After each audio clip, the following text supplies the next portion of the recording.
Tad se jednom vladi se jakše jednom pusti izvrši.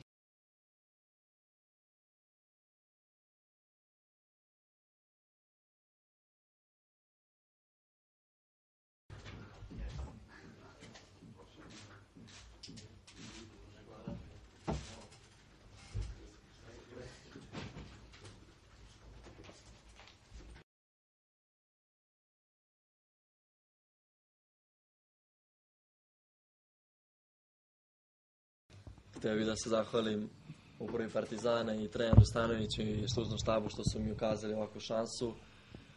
Na meni je da radim i da se dokazujem, pa vidjet ćemo naravno i mojim bivšim trenerima Nebojši Ličaninu, Šćepoviću i Vuku Rašoviću, koji su isto zaštitni toliko kao i ja što sam ovde i što se nalazim u ovakvom velikom klubu.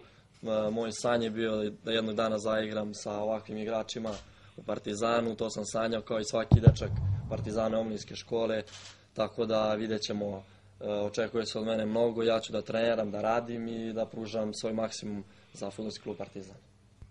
Pozdrav svima, pa evo kao što vidite nastavljamo u trendu podmlađivanja ekipe Partizana i čast mi je zadovoljstvo da smo danas potpisali ugovor sa Aksentijevićem na 5 godina i da crpimo talente iz naše omladinske škole koja po ko zna koji put pokazuje da radi na visokom nivou i da je jedna od boljih u Evropi.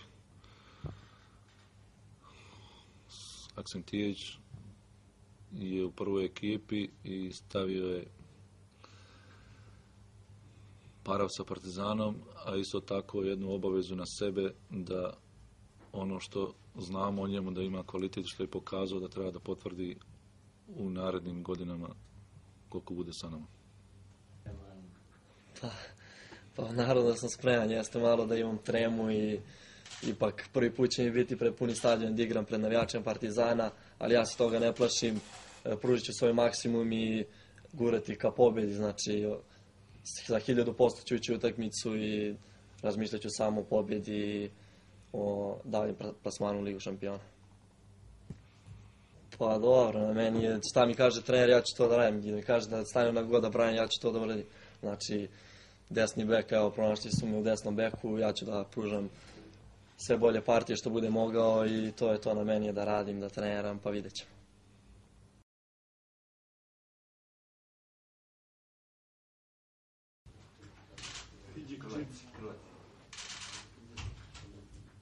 Samo jedan pogled kamere.